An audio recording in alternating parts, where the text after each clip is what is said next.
Hello friends, আসসালামু আলাইকুম। কেমন আছেন সবাই? আলহামদুলিল্লাহ, আমরা বেশ ভালো আছি। আজকে যে রেসিপিটা শেয়ার করব এটা হচ্ছে শিং মাছ দিয়ে সিমের বিচি দিয়ে, আর এটা আমার বাবুদের জন্য রান্না করতেছি, এই জন্য আপনাদের সাথেও শেয়ার করলাম।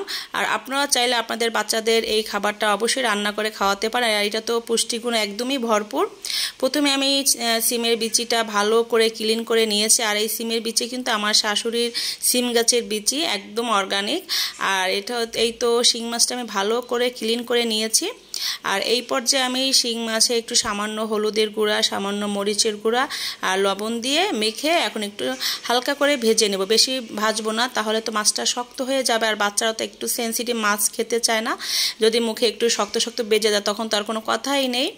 যাই হোক, আমি এই পর্যায়ে তাওয়াটা গরম করে নিলাম, আর এখন সামান্য পরিমাণ তেল দিয়ে দিলাম পরিমাণ মতো। আর এখানে দিয়ে দিচ্ছি 2 টেবিল চামচ পরিমাণে পেঁয়াজ বাটা, আর এর সাথে দিয়ে দিচ্ছি আধা চা চামচের মতো রসুন বাটা, আর দিচ্ছি জিরা বাটা আধা চা চামচের মতো, আর একটু দিচ্ছি আদা বাটা সামান্য পরিমাণে। এখন আমি মশলাটা ভালো করে তেলের উপরে কষিয়ে নিব, যাতে করে মশলার যে একটা স্মেল থাকে এটা যেন না থাকে। আর ভালো করে কষানো হয়ে গেলে এর সাথে আমি দিয়ে দেব হলুদের গুঁড়া আর মরিচের গুঁড়া। আর হলুদের গুঁড়া মরিচের গুঁড়া একটু সামান্য পরিমাণেই দিব, যেহেতু বাচ্চাদের খাবার একটু ঝালটা কম দিব। এজন্য আমি এখানে দিয়ে দিচ্ছি আধা চা চামচের মতো হলুদের গুঁড়া আর 1 চামচের মতো মরিচের গুঁড়া, আর দিয়ে দিব সামান্য পরিমাণে ধনে গুঁড়া।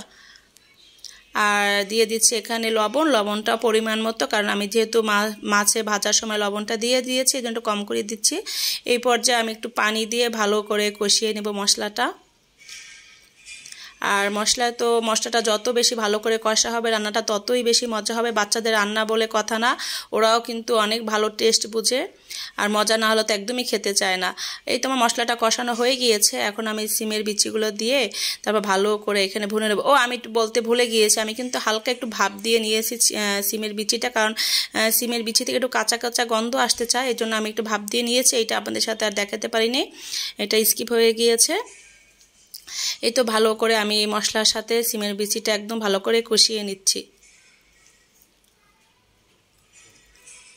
আর এটা তো বাচ্চাদের জন্য অনেক পুষ্টিকর একটা খাবার। আমি মাঝে মাঝে প্রায় ওদের জন্য আর মাছ দিয়ে রান্না করি, শিং মাছ দিয়ে, মুরগি দিয়েও রান্না করে দেই সিমের বিচিটা। আর এই তো আমি পানিটা দিয়ে দিলাম, আর এখানে কিন্তু অবশ্যই আমি গরম পানি দিয়েছি।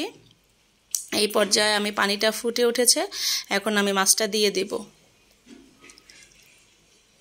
এই তো ঝোলটা ঘন ঘন হয়ে আসলে আমি নামিয়ে ফেলবো, কারণ একদম ঠান্ডা হয়ে গেলে তখন একদম শক্ত হয়ে যায়। কেমন হয়েছে আমার রেসিপিটা কমেন্টস বক্সে জানাবেন। ভালো থাকবেন সবাই, আমাদের জন্য দোয়া করবেন। আপনাদের অনেক দোয়া ভালোবাসা রইল। আল্লাহ হাফেজ, আসসালামু আলাইকুম।